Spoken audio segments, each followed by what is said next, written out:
Id, ya, y en el templo hablad al pueblo todas las palabras de esta vida.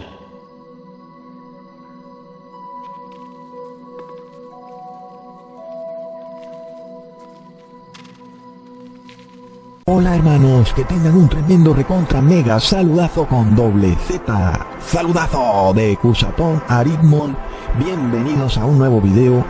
Oremos hoy a nuestro Padre Celestial, Padre Eterno. Te pedimos que nos permitas vivir a tu lado por toda la eternidad, aprendiendo de tu ley y tus mandamientos y obedeciéndolos al pie de la letra para siempre. En nombre de Jesús. Amén. Bueno hermanos, de nuevo seguimos proclamando a los cuatro vientos la verdadera deidad o divinidad, conformada únicamente por el Padre y el Hijo, jamás por una Trinidad o por tres poderes en el cielo o por un Dios solitario, porque recordamos que la definición de Dios es que Dios es amor y por tanto un Dios solitario no puede manifestar su amor, pero el Padre manifiesta su amor para con el Hijo y el Hijo también ama al Padre. Por esto vemos que la definición de la palabra amor es de entrega al otro, por lo cual tiene que existir otro. Y no puede existir un amor en la soledad donde no hay nadie a quien amar. Y por tanto hemos visto también que el amor es una entrega y esa entrega nos lleva a que tenemos que hacer un esfuerzo, a que tenemos que ser diligentes para con el otro, para ayudar, para proteger, para amar. Todo lo que envuelve la palabra amor es acción, es verbo, es hacer algo por el otro. Porque el amor no es simplemente una palabra vacía en donde no ocurre nada. Amar es un verbo e implica una acción, el hecho de que haces algo y ese algo va encaminado hacia otro. Por eso entendemos perfectamente que Dios no puede ser un ser solitario, un solo y único Dios unitario o unicitario, no. Tiene que existir un otro con el cual Dios exprese su amor. Por lo cual, hermanos, entendamos que la palabra amor nos lleva a esfuerzo, a entrega, a diligencia, a ayudar. Es un verbo que implica acción. Por esto leemos en Esdras, capítulo 7, versículo 23. Todo lo que es mandado por el Dios del cielo sea hecho prontamente para la casa de Dios del cielo. Pues, ¿por qué habría de ser su ira contra el reino del rey y de sus hijos? Hermanos, cuando una mujer se casa con un esposo, ella trata de hacer todo para complacer al esposo. Porque el amor significa acción. El amor es hacer algo por el otro. De la misma manera, si amamos a Dios, tenemos que hacer todo prontamente, con esmero y con dedicación, de todo lo que está relacionado con la casa de Dios, hermanos. Por lo cual leemos en Gálatas, capítulo 6, versículo 9. No nos cansemos, pues, de hacer bien, porque a su tiempo segaremos, si no desmayamos. Así que el que ama es diligente, y no anda por ahí aburrido, que se cansó ya, no, pues ya me cansé de amar, sino que está activo. En este caso, no seamos diligentes para hacer el mal, como son los impíos, en los cuales no hay amor, porque ellos esperan recibirlo todo para ellos, mientras que el que ama espera entregar. Hay una diferencia radical. El que ama entrega y el que odia quiere recibir. Por tanto, nosotros no nos cansemos de entregar el bien, porque entonces tampoco seremos diligentes para hacer el bien. Y si no hay diligencia, entonces sabemos que no hay amor, porque el amor es diligente, y el que es diligente a su tiempo cosechará. Entonces, hermanos, ya hemos entendido que aquel que no ama entonces tampoco es diligente, y entonces es vago y perezoso. Como dice la palabra en Proverbios, capítulo 10, versículo 5. El que recoge en el verano es hombre entendido. El que duerme en el tiempo de la siega es hijo que avergüenza. Y es apenas obvio que el que se duerme en el tiempo de la siembra, también se duerme en el tiempo de la cosecha. Y el dicho dice que uno cosecha lo que siembra. Pero hay personas que todos los días andan viendo Netflix, jugando videojuegos, andándoselas de turistas por ahí, festejando y viviendo una vida en donde la persona busca satisfacer el yo. Todo lo quieren para ellos, es decir, que en ellos no hay amor, en ellos hay odio. Y por tanto, nosotros entendemos la profundidad de la frase, Dios es amor. En esta frase, el amor se nos presenta como un verbo y por tanto, se nos muestra que en ese amor debe haber diligencia, esforzarse, esmerarse. ¿Y en qué, hermanos? En el conocimiento pleno de la deidad o divinidad celestial, conformada solamente por el Padre y el Hijo. Y esto nos revela, hermanos, que hemos actuado con diligencia, por lo menos hasta el momento, para entender la verdadera divinidad, porque entendemos que está conformada por el Padre y el Hijo. Por otro lado, aquellos que están dormidos en estos tiempos, adoran a una deidad que no tiene base bíblica, que no se encuentra por ningún lado en la Biblia, llamada Trinidad. Entonces, hermanos, los que adoran esta falsa deidad trinitaria, están todos aletargados, y por tanto son hijos que se avergüenzan, porque en los tiempos de la cosecha están dormidos. Y esto nos muestra que no han sido diligentes, ni para sembrar ni para cosechar. Es decir, que no se han esforzado en el estudio de la palabra, en el entendimiento de la palabra y en la búsqueda de alguien que les enseñe la palabra. Recontra mega prop. Ahora, cuando miramos la vida de Jesús aquí, cuando estuvo en esta tierra, vemos que fue muy diligente para mostrar su amor, no solo hacia el Padre, sino también a la raza humana. Y esto, Jesús nos lo profetiza o nos lo explica en la parábola de los labradores malvados. Leamos en Isaías capítulo 5, versículo 1. Ahora cantaré por mi amado, el cantar de mi amado a su viña. Tenía mi amado una viña en una ladera fértil. Así empieza, tan claro y tan sencillo este pasaje bíblico, mostrándonos el amor del Padre y el Hijo. El Padre diciendo, mi Hijo amado tenía una viña en una ladera fértil. Qué tremendo, hermanos. De entrada, se nos revela a este Dios que es amor, a su Hijo amado. Es decir, hermanos, se nos revela el Padre y el Hijo. Y también se nos muestra que del amor viene la diligencia. Por lo cual leemos en el siguiente versículo, la diligencia y el esmero de Jesús. Leamos, la había cercado y despedregado y plantado de vides escogidas, había edificado en medio de ella una torre, y ello también en ella un lagar, y esperaba que diese uvas, y dio uvas silvestres. Vemos entonces la diligencia de Jesús, que manifiesta ese amor hacia la iglesia, para que esa iglesia presente frutos también de amor. Entonces, el Padre y el Hijo han hecho todo para que se den uvas buenas. Sin embargo, esta viña o iglesia ha manifestado uvas silvestres, que son uvas venenosas y agrias. En este versículo podemos ver que los labradores humanos han sido muy negligentes, que aún se han querido apropiar de la viña. Es decir, que ni siquiera se dedicaron con esmero a lograr que la viña dé frutos buenos, sino que han querido apropiarse de toda la viña, y luego la viña también da frutos malos, da frutos venenosos. Es decir, que esta es una iglesia que no obedece los mandamientos de Dios, porque, hermanos, los mandamientos de Dios son la expresión pura del amor de Dios, porque de Dios no puede venir nada malo. Todo lo que viene de Dios es bueno, y sus mandamientos son puro amor. Sin embargo, los labradores de esta viña no obedecen los mandamientos, hermanos, y por tanto son flojos, perezosos, están en la vagancia, y aún quieren apropiarse de la viña. Este es el estado de las personas en el fin de los tiempos, los cuales abandonan el capitalismo, que es en donde la persona diligentemente empieza un negocio, para enfocarse en el comunismo, en donde no quieren hacer nada y quieren que el Estado les dé un ingreso mínimo mensual. Es de locos.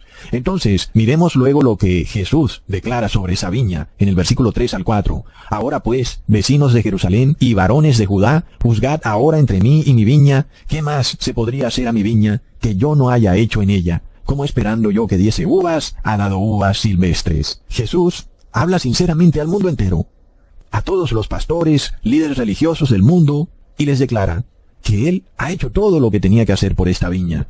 Ha sido diligente, tratando de hacer todo para que el ser humano manifieste el mismo amor del Padre y del Hijo, para que guarden perfectamente la ley de Dios. Y Jesús declara que nunca puede considerarse como culpa de Él que esta viña dé uvas silvestres. Y esto es curioso porque la mayoría de ateos e impíos, aun cristianos, le echan la culpa a Dios por su vida pecaminosa.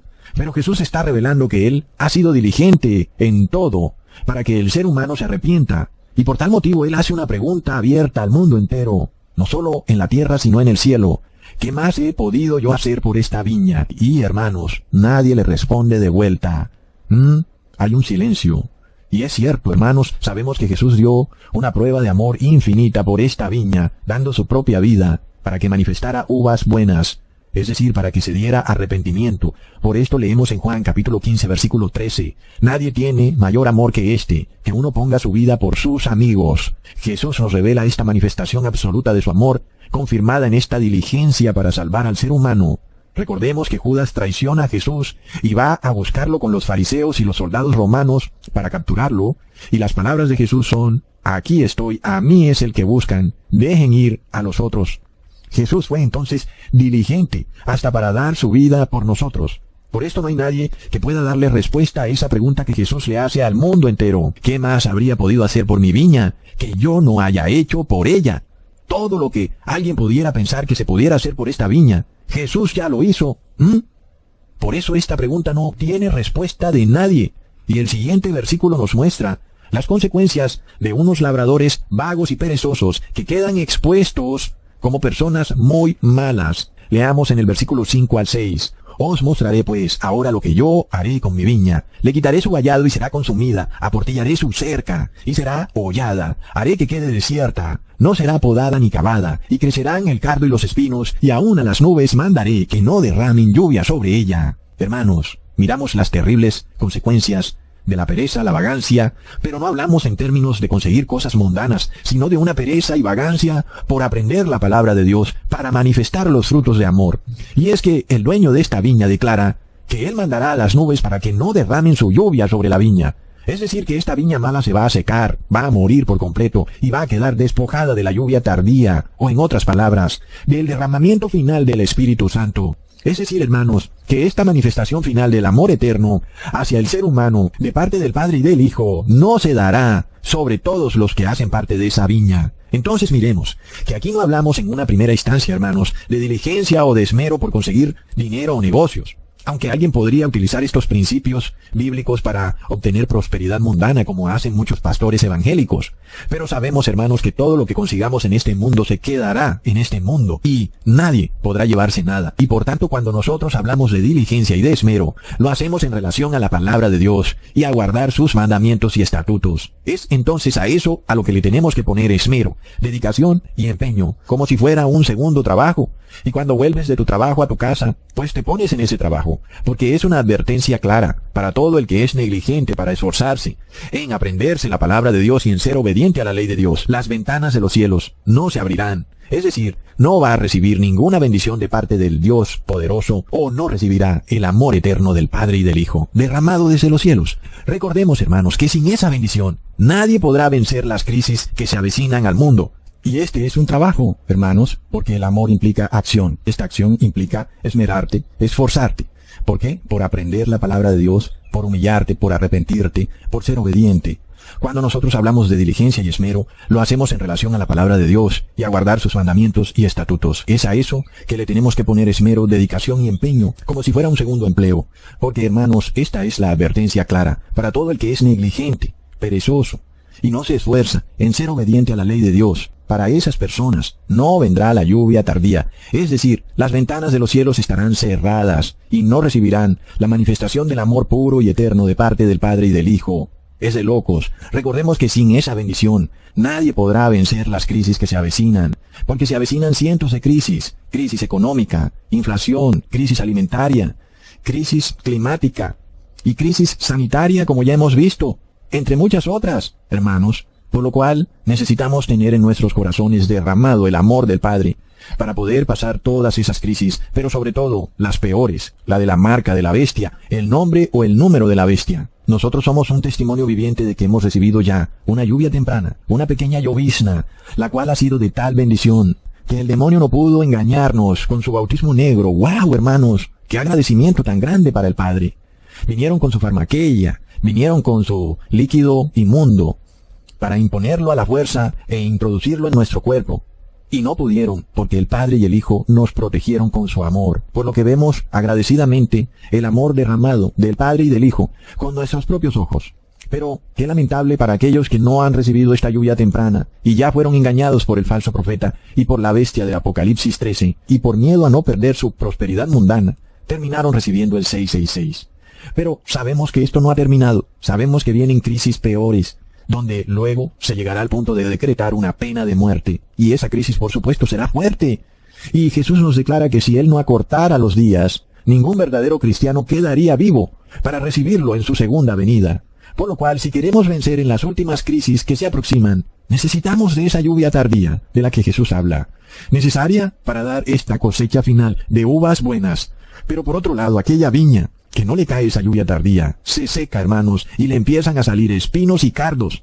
Y nosotros recordamos una proteína espina que ha empezado a crecer en el cuerpo de aquellos que ya recibieron el 666. ¡Wow! Recontra plop. Pero, hermanos, también sabemos que los espinos y cardos son un símbolo del pecado. Como dice el dicho, toda rosa tiene su espina. Por ejemplo, en el caso de un hombre o una mujer que puedan ser considerados como atractivos, pero luego la persona que se casa con ellos se da cuenta que toda rosa tiene su espina porque están llenos de espinos y cardos que, aunque son atractivos, hieren a su pareja. Por lo cual la palabra dice, no hagáis yugo desigual, porque si te unes con personas que están llenas de espinos y cardos, pues te van a herir con sus espinas. Así como le ocurrió a Jesús cuando le pusieron una corona de espinas en la cabeza, lo que le causaba un intenso dolor. Este es el mismo dolor que le causa a Jesús nuestros pecados. mientras Él intercede por nosotros en el lugar santísimo. Aquellos que empiezan a obtener la verdad bíblica correcta, por ejemplo, la verdadera deidad o divinidad, que es el Padre y el Hijo, el verdadero día de reposo que es el sábado, y salen de las religiones falsas caídas en apostasía. Para ellos, si siguen esforzándose y esmerándose en humillarse ante Dios, las puertas del cielo se abrirán, y por eso entendemos que es una promesa. Recordemos que los ángeles bajaron del cielo. Una lluvia de bendiciones bajó del cielo, hermanos, y los ángeles bajaron a darle una gran noticia a los pobladores de Jerusalén. Y buscaron por toda Jerusalén, pero plop. Solo había un pequeño grupo de personas que se esforzaban y se esmeraban en la palabra de Dios. Eran unos humildes labradores que aún, inclusive de noche, trabajaban en la viña del Señor. Y por eso los ángeles prefirieron ir hacia ellos y no hacia los fariseos, porque ellos se esforzaban diligentemente en las cosas de Dios. Leamos en Lucas capítulo 2, versículo 8 al 14. Había pastores en la misma región que velaban y guardaban las vigilias de la noche sobre su rebaño. Y aquí se les presentó un ángel del Señor, y la gloria del Señor los rodeó de resplandor, y tuvieron gran temor. Pero el ángel les dijo, no temáis, porque he aquí os doy nuevas de gran gozo, que será para todo el pueblo, que os ha nacido hoy en la ciudad de David un Salvador, que es Cristo el Señor. Esto os servirá de señal. Hallaréis al niño envuelto en pañales, acostado en un pesebre. Y repentinamente apareció con el ángel una multitud de las huestes celestiales que alababan a Dios y decían, gloria a Dios en las alturas, y en la tierra paz, buena voluntad para con los hombres. ¡Wow, hermanos! Miremos esta tremenda bendición que recayó sobre unos pastores humildes que estaban en un campo, vigilando el rebaño. Imaginémonos poder tener siquiera esa oportunidad de ver los cielos abiertos y ángeles cantando gloria a Dios en las alturas y en la tierra paz, buena voluntad para con los hombres. Es algo de locos. Y esta gran bendición no recayó sobre los instruidos maestros de la ley, ni sobre los fariseos, ni los doctores de la ley, ni los líderes religiosos vestidos con batas largas. Porque a pesar de que ellos conocían la ley, eran los maestros de la ley, se habían convertido en esos labradores negligentes, que no estaban pendientes de la viña, o en pastores que eran dormilones, no cuidaban el rebaño. Y nosotros de nuevo ponemos en contraposición el carácter de Dios, que es Dios es amor, lo cual significa acción, entrega, diligencia, a hacer algo por el otro, versus el ser humano, que es maldad, lo cual es vagancia, pereza, sueño. Asimismo, ponemos en contraposición al Padre y al Hijo que son amor, versus la Trinidad o la unicitariedad de un Dios que no tiene que hacer nada, porque está solo, no hay a quien amar, y solo le queda dormirse. Entonces, hermanos, estos pastores que estaban cuidando su rebaño, vigilando en la noche, eran pastores diligentes, porque amaban su rebaño y por eso no se dormían, por cuidarlo, por velar que no llegara un león y se comiera las ovejas. Estos pastores entonces nos representan una manifestación del amor de Dios, porque eran diligentes. Entonces para ellos se abrieron las puertas de los cielos y bajaron ángeles. Inclusive, hermanos, les permitieron ver cosas ocultas para la mayoría de personas y sobre todo, les dijeron que había nacido un Salvador. Es una tremenda noticia. Cosas que en la ciudad de Jerusalén nadie sabía. Unos pastores humildes lo sabían, hermanos, y esto nos muestra que en el fin del mundo la mayoría de personas estarán ignorantes de la segunda venida de Jesús que está a las puertas, y solo un pequeñísimo grupo de personas lo sabrá. ¿Ok? Por esto, tú no puedes permitir que tu fe tambalee, porque la mayoría de personas están convencidas de que Jesús no viene por ahora y no les importa, y siguen su vida normalmente, y aún a pesar de todo lo que ocurra, continúan comprando y vendiendo y casándose y dándose en casamiento, y parece que no fuera a pasar nunca nada. Porque es precisamente la condición del mundo siempre, todos los impíos, cuyo objetivo es solo la maldad. Nunca están vigilando, porque la maldad es vagancia, hermanos, es pereza. Y por supuesto, ellos sí son diligentes, pero en aquello que es maldad, en obtener riqueza mundana. Pero no son diligentes en lo que es amor, en obtener conocimiento del Padre y del Hijo. ¿Entendemos lo que pasa? Y esto es lo que ocurrió en esos tiempos en Jerusalén. Justo cuando llegaba ese Salvador, lo cual significaba un juicio para Jerusalén, la mayoría de personas no estaban haciendo el trabajo de arrepentirse, estaban dormidos. No solo Jesús venía a salvar al mundo entero, también venía a juzgar los pecados de estos labradores malos, que no habían trabajado en la viña. Es lo que se vuelve a repetir en el fin de los tiempos. ¿Ok? Entonces, hermanos, fue para esos humildes pastores, que diligentemente cuidaban el rebaño de Dios, que se abrieron las puertas de los cielos. Inclusive vieron ángeles, y les fue revelada esta gran verdad. ¡Wow! Es de locos, hermanos. Y es lo que nosotros queremos. Sin embargo, miremos cómo el mundo se burla de todo el que está en vigilia y velando. Porque dicen, es un fanático radical. Es que siempre andan esperando la segunda venida de Jesús y nunca llega. Pero solo a los que estamos en vigilia, velando y esforzándonos con esmero por guardar la ley de Dios, es a los que nos llega la gran bendición de ver las ventanas de los cielos abiertas y ángeles vienen, hermanos, a revelarnos la segunda venida de nuestro Señor Jesucristo. Y sobre todo, para prepararnos para las crisis que se avecinan, la marca de la bestia y peor aún, la pena de muerte para todo el que no obedezca a los dogmas católicos romanos. Luego, hermanos, ¿qué más podemos hacer para que se abran las puertas de los cielos? Debemos manifestar un arrepentimiento profundo y sincero, un dolor por el pecado y por entender el dolor que también el pecado le causa a Jesucristo. Porque cuando pecamos, no solo nos hacemos daño nosotros mismos, sino que también herimos a Jesucristo, convirtiéndonos nosotros mismos en esa rosa atractiva, bella, pero que tiene espinas. Y ahora es Jesús quien nos ama, pero nuestras espinas lo maltratan, porque es herido por esas espinas, por ese pecado que no queremos soltar. Debemos entonces manifestar un arrepentimiento genuino, entendiendo ese daño y dolor que nuestros pecados le causan al Padre y al Hijo, siendo además nuestros pecados la expresión más pura de maldad, porque son autocomplacencia, lo cual es totalmente contrario al amor, el cual es entregarse al otro, mientras que la autocomplacencia es complacer el yo. Y ya vimos que el amor y la maldad son como el agua y el aceite, no pueden convivir juntos. Por eso fue que Lucifer y sus ángeles caídos tuvieron que ser expulsados del cielo, porque la maldad siempre termina persiguiendo al amor. Es decir, el que viola la ley siempre termina persiguiendo a aquel que es obediente a la ley. Leamos en Gálatas capítulo 4, versículo 29.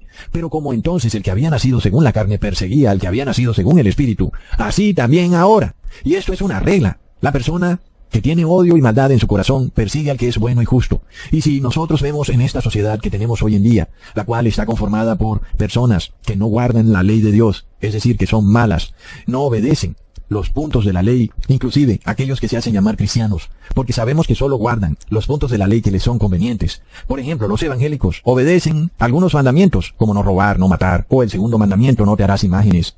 Pero ¿qué pasa con el cuarto mandamiento? Reposarás en sábado, no en domingo. O el primer mandamiento, que nos revela que Dios no es una Trinidad. Son mandamientos violados por las iglesias cristianas, porque no les traen prosperidad. Y por eso vemos que el amor que ellos profesan hacia Dios es un amor hipócrita, es un amor de conveniencia, en el cual ellos solamente tienen una apariencia de religiosidad para recibir prosperidad mundana, pero finalmente son hijos de la carne, porque sus obras son obras de pecado. Y por eso entendemos que pronto se va a desatar una persecución en el mundo, cuando finalmente se manifieste el puro amor de Dios en un grupo pequeño en el mundo, los 144,000.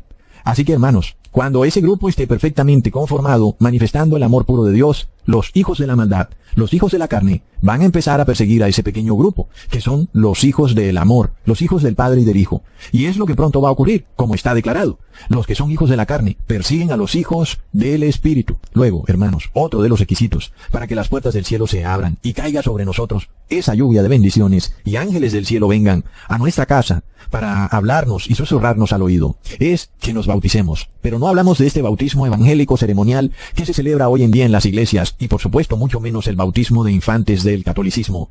Ambos bautismos no son más que ceremonias sin sentido, pero por supuesto hablando del bautismo evangélico, no es más que una ceremonia en donde la persona se lanza a una piscina con el pastor, pero no es un verdadero bautismo de arrepentimiento profundo, o una interiorización completa de la palabra de Dios, para obedecer todos sus mandamientos y estatutos, y tomarlos como forma de vida.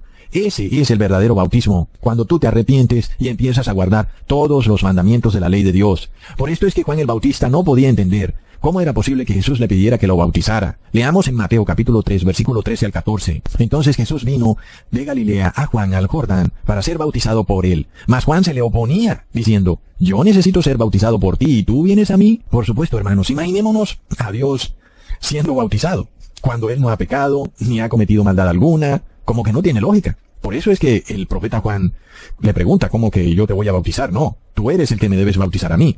Es lo lógico. Sin embargo, el profeta Juan también estaba profetizando sobre lo que es el verdadero bautismo. No un bautismo realizado por hombres. En este caso, el bautismo en el cual un hombre bautiza a otro hombre. No es el verdadero bautismo. Sino que el verdadero bautismo es cuando Dios te bautiza a ti. En este caso el profeta Juan, por eso dice, yo soy el que necesito ser bautizado por ti. Este es el bautismo del cual nosotros queremos ser parte. Un bautismo en donde es el mismo Jesús quien nos bautiza. ¿Y cómo? En un arrepentimiento profundo y en un aprendizaje e interiorización de su palabra. Cuando esta palabra se hace parte de nuestra forma de vivir y de nuestra manera de actuar, entonces estás siendo bautizado, no ya por hombres, no te están tirando a una piscina y luego te secas y bla bla bla, no. Ahora eres bautizado por Jesús mismo, porque ahora tú sales de ese bautismo viviendo igual como vivió Jesús, porque Él ahora te ha bañado en una agua que es Espíritu Santo, no es un río ni una piscina. Ya no nos bañamos ahí, sino que nos bañamos en la vida de Jesús, en su forma de actuar y comportarse, porque el amor es un verbo, hermanos. Entonces, Jesús no buscó complacerse ni satisfacerse a sí mismo, ni de manera directa ni indirecta, como es el objetivo de vida de todos los seres humanos, sino que la vida de Jesús estaba enfocada perfectamente en hacer la voluntad del Padre. Sin embargo, hermanos, Jesús le responde a Juan el Bautista, hazlo así, porque debemos cumplir toda justicia. Y cuando Jesús habla de justicia, se refiere a la ley, a la Torá. Debemos hacerlo así porque así está en la Torá, en la ley.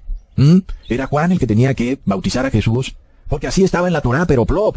El maestro de la ley Nicodemo no lo sabía. Era el maestro de la Torá, pero él no tenía ni idea que eso estaba en la ley. Y sobre todo, hermanos, Nicodemo es un ejemplo vivo de esos labradores que no eran diligentes para escudriñar la palabra, porque no la ponían en práctica, precisamente para buscar abrir las puertas de los cielos, porque ese es el objetivo. En eso es que tenemos que ser diligentes. Queremos que lleguen ángeles a nuestra casa a tocar, toc, toc, toc. Hemos venido a ti a darte unas buenas nuevas. Queremos las buenas noticias. Y por eso tenemos que tener diligencia en hacer todo lo que podamos hacer para abrir esas puertas del cielo. Ya sabemos el camino, porque Jesús nos mostró el camino. Y luego cuando Jesús se bautiza, entonces leemos en Mateo capítulo 3, versículo 16 al 17. Después que fue bautizado Jesús, subió luego del agua, y aquí los cielos le fueron abiertos, y vio al Espíritu de Dios que descendía como paloma, y venía sobre él. Y hubo una voz de los cielos que decía, este es mi Hijo amado, en quien tengo complacencia. Ahí tenemos, hermanos, qué gran diferencia entre cuando los cielos son abiertos por el amor, versus cuando las nubes de los cielos no dan lluvia, por la maldad. Vemos entonces la doctrina correcta. Jesús y los apóstoles reposaban en sábado, el verdadero día bíblico de reposo desde la fundación del mundo, versus la gran mentira del falso día de reposo dominguero que no tiene base bíblica, establecida como doctrina cristiana por las iglesias católica y evangélica. Entonces vemos el amor versus la maldad. Vemos también la verdadera doctrina de la divinidad del Padre y del Hijo, versus una doctrina antibíblica de un solo Dios unitario o de tres dioses trinitarios, que no tienen base bíblica, también profesada por las iglesias católica y evangélica. Entonces, hermanos, nosotros vemos que hay dos modos de vida. Un modo basado en el amor, que lleva un esfuerzo y esmero por conocer la verdadera doctrina bíblica, versus el otro modo, el modo de vivir en la vagancia y en la pereza, en donde ni siquiera estos líderes religiosos tienen idea de lo que predican. Plop, hermanos, y es que es así, hoy en día, lo que le pasó a este maestro de la ley, llamado Nicodemo, es lo que le pasa a todos los líderes religiosos, en donde hay sacerdotes católicos, que no tienen idea de qué es lo que predican, porque ni siquiera conocen la Biblia, y por eso vemos extrañas ceremonias sacadas fuera de contexto, a partir de palabras que dijo Jesús, como nada más porque Jesús dijo, gracias, al partir el pan, que en griego significa Eucaristía. Entonces ya le ha puesto a una ceremonia de comer una galleta Eucaristía, lo cual no aparece en la Biblia, hermanos. Y asimismo, tienen esta ceremonia de tirarse a la piscina como un pastor, ¿y esto de qué les ha servido? Cuando luego, además, el pastor sale a impartir el supuesto Espíritu Santo porque ya se bautizaron, y resulta que no reciben ningún Espíritu Santo, sino que reciben posesión demoníaca, como cualquiera, inclusive aquellos que son ateos, lo pueden ver con sus propios ojos, porque estas personas se revuelcan y se tiran en el piso de sus iglesias. Entonces, ¿qué ha pasado? No han sido estos curas y pastores los labradores negligentes, los cuales no guardan los mandamientos de Dios, o solo guardan aquellos que les trae prosperidad. Pero cuando hablamos del cuarto mandamiento, o el primer mandamiento, entonces no los guardan. Miremos esta gran diferencia, hermanos, entre el verdadero bautismo y el bautismo falso. El verdadero bautismo nos lleva a recibir una gran bendición del cielo, en el cual el Padre Eterno abre las puertas del cielo y recibimos su amor para soportar los tiempos difíciles. Porque recordamos que después de que Jesús fue bautizado, se fue al desierto a ayunar 40 días y 40 noches para ser tentado por el demonio. Es una tremenda prueba. 40 días y 40 noches. Alguien dirá, Ecusatón, voy a ayunar 40 días y 40 noches. ¿Puedes hacerlo? Yo no creo que puedas. Pero si recibes esta unción especial del Espíritu Santo, seguramente podrás. Asimismo lo hizo Jesús. Por otro lado, vemos el bautismo de la iglesia evangélica. Es un bautismo que deja a la persona llena de miedo por los tiempos difíciles, inclusive a tal punto que ellos quieren ser raptados. porque no quieren vivir el fin de los tiempos. Por lo cual los vemos llenos de temor, y el temor es una manifestación de la posesión demoníaca. Y es por esto, hermanos, porque el verdadero bautismo tiene como objetivo fortalecernos para los tiempos difíciles. Y cuando una persona tiene temor por los tiempos apocalípticos que se avecinan y quiere ser raptada para no ser testigo de lo que viene al mundo, entonces es una persona que está poseída por el demonio. Y ya lo sabemos que es así, porque lo vemos en sus iglesias, que sí, que tienen posesión demoníaca. Una extraña ceremonia en donde el pastor influye un espíritu demoníaco sobre las personas, convertida en una ceremonia cristiana, legalizada como si fuera algo bueno, cuando es algo de lo más horrendo, que está a plena vista. Es de locos, hermanos. Por esto, hermanos, nosotros recordamos lo que Jesús pide de nosotros. En Apocalipsis capítulo 3, versículo 18, yo te aconsejo que de mí compres oro refinado en fuego, para que seas rico, y vestiduras blancas para vestirte, y que no se descubra la vergüenza de tu desnudez, y unge tus ojos con colirio, para que veas. Hermanos, ¿acaso nosotros despreciaremos un consejo que nos da Dios? ¿Qué pasa cuando Dios te aconseja? Yo te aconsejo que hagas esto para que seas rico. Es un tremendo consejo. No habla, por supuesto, de riquezas mundanas que se pudren o que pierden valor con la inflación, sino riqueza en vida eterna, para que no seas ciego a la realidad del mundo, para que puedas ver ángeles bajando del cielo. Es apenas obvio, hermanos. Esa es la mayor riqueza. Fue la riqueza que recibieron esos humildes pastores. No recibieron dinero, ni oro, ni tierras, pero vieron algo que nadie más ha podido ver. Vieron a esos ángeles en el cielo cantando alabanzas al Dios eterno. Es de locos. Recibieron colirio, hermanos, y pudieron ver lo que nadie puede ver. Entonces, hermanos, nosotros tenemos que hacer todo lo que tengamos que hacer para abrir las puertas de los cielos. Y vamos al otro punto, el punto que hace que los dientes de las personas rechinen. Un punto que hace que la persona se enfurezca. En Malaquías capítulo 3, versículo 10. Traed todos los diezmos al alfolí, y haya alimento en mi casa, y probadme ahora en esto, dijo el Señor de los ejércitos, y veréis si yo no os abriré las ventanas de los cielos, y vaciaré sobre vosotros bendición hasta que no dé abasto. Pero bueno, hermanos, el ser humano no quiere las bendiciones de Dios, ¿o qué? O tal vez será porque Dios hace llover sobre justos e injustos, y hasta los injustos reciben de esa lluvia, como que no tienen necesidad de que se abran las ventanas de los cielos, porque reciben de la misma lluvia de los justos. Pero lo que ellos no saben es que pronto ocurrirá que no caerá más lluvia, que las nubes de los cielos no darán su lluvia, porque los labradores de la viña y los que están en la viña son malos, no dan frutos, y por eso ya no va a caer esa lluvia que cae sobre justos e injustos. Y los injustos dicen, pero yo gano dinero igual, no necesito de eso.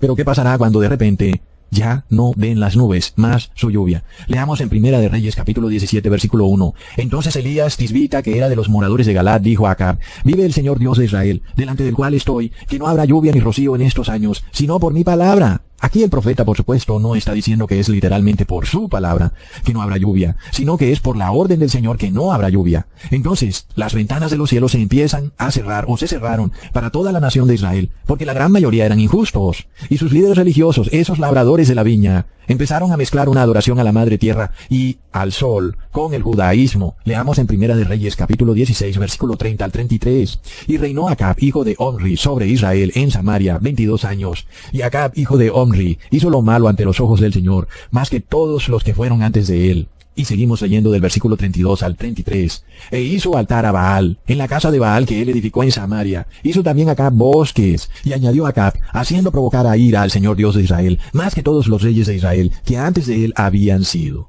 Así que nosotros vemos que lo mismo que ocurrió en esa nación de Israel con el rey Acab, es lo que está ocurriendo hoy en día con todas las naciones, que ahora se hacen bosques sagrados, y las personas, para entrar en esos bosques sagrados o santuarios, tienen que pagar inclusive. Son sitios donde hay adoración a la naturaleza y a la madre tierra. Pero lo peor es que esto empieza a mezclarse con el cristianismo apóstata, en donde el domingo es venerado como un día cristiano, cuando el domingo no es un día de reposo bíblico. Y nosotros sabemos que el domingo es un día antiguamente usado para venerar al sol. Es decir, hermanos, que esta misma adoración a la naturaleza, al sol, a la madre tierra que ocurría en Israel, la empezamos a ver hoy en día. Asimismo, el concepto de este Dios trinitario es por supuesto un concepto solar. Sabemos que es el sol el que manifiesta esta propiedad de ser uno, pero a la vez tiene tres estados, porque es diferente al atardecer, es diferente al mediodía y es diferente al amanecer, pero es el mismo sol. Así que la Trinidad es en sí una deidad solar, pero no es nunca una deidad celestial, porque la deidad celestial está conformada por el Padre y el Hijo. Así que vemos que esta apostasía que se dio en los tiempos del rey Acab, en donde se casó con una reina pagana llamada Jezabel, y por ley de Estado empezó a mezclar el judaísmo con el paganismo, es la misma que ocurre hoy en día Cuando la moderna Jezabel, que es la Iglesia Católica, empieza a través de sus hijas evangélicas a establecer una unión de Iglesia y Estado para imponer estos dogmas masónicos de adoración a la naturaleza por decreto de Estado para obligar a todo ser humano a que practique un cristianismo apóstata que tiene apariencia de ser bíblico, pero que indirectamente está adorando a la Madre Tierra y al Sol.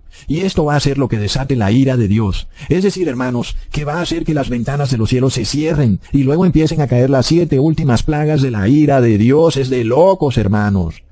Por lo cual, indudablemente, nosotros tenemos que estudiar lo que debemos hacer para abrir las puertas de los cielos, toda vez que en el mundo entero las puertas de los cielos van a estar cerradas. Y lo otro que se requiere es oración, sabiendo que la oración del impío no es escuchada por Dios. Por lo cual leemos en Lucas, capítulo 3, versículo 21. Aconteció que cuando todo el pueblo se bautizaba, también Jesús fue bautizado, y orando, el cielo se abrió.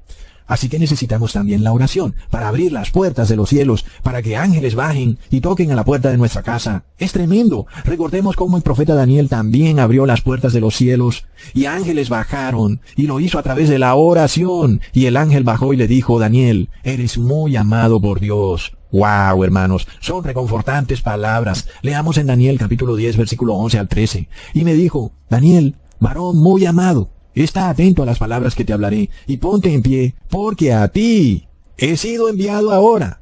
Mientras hablaba esto conmigo, me puse en pie temblando. Entonces me dijo: Daniel, no temas, porque desde el primer día que dispusiste tu corazón a entender y a humillarte en la presencia de tu Dios, fueron oídas tus palabras, y a causa de tus palabras yo he venido. Es impresionante, hermanos. El ángel Gabriel descendió del cielo. ¿Por qué? Por causa de la oración de Daniel, porque Daniel se humilla ante la presencia de Dios y porque se esfuerza esmeradamente, como claramente se nos dice, que él dispuso su corazón. Es decir, Daniel diligentemente se esforzó por estudiar la palabra del Señor. Y recordemos la oración que Daniel hace por él mismo y por su pueblo, en Daniel capítulo 9, versículo 3 al 6. Y volví mi rostro a Dios el Señor, buscándole en oración y ruego, en ayuno y cilicio y ceniza.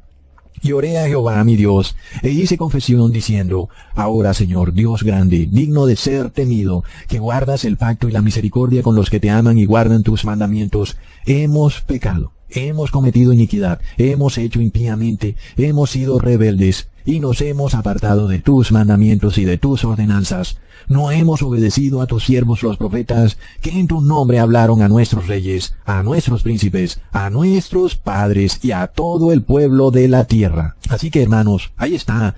La doctrina correcta nos muestra que Dios es amor, y eso nos lleva a la verdadera deidad, conformada por el Padre y el Hijo. No es una Trinidad, y esto se nos revela, porque las ventanas de los cielos se abren para que cayera sobre nosotros una pequeña lluvia temprana. Pero luego, si nosotros somos diligentes, si seguimos despiertos en oración, y si nos humillamos y nos arrepentimos, abriremos las puertas de los cielos, porque está escrito, hermanos. Esto quiere decir, hermanos, debemos primero esforzarnos en oración, y luego arrepentirnos y bautizarnos, hermanos. Y este bautismo es el bautismo del Espíritu Santo, un bautismo en fuego.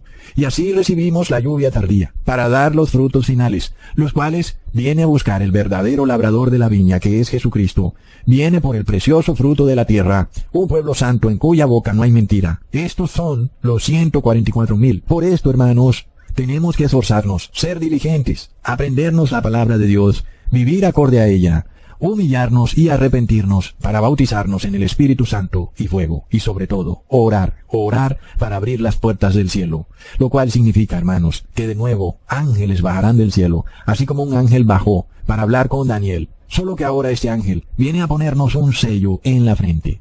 Esta es la unción final, la lluvia tardía. Ahora somos hijos del Padre eterno para siempre, somos muy amados de Dios, somos la niña de sus ojos, somos sus hijos. Y si sobre los impíos ya no llueve, sobre nosotros cae una lluvia de bendiciones sin precedentes, hermanos, porque ahora somos ricos, aunque en el mundo terrenal el dinero nos fue quitado, porque lo transformaron de dinero físico a dinero virtual.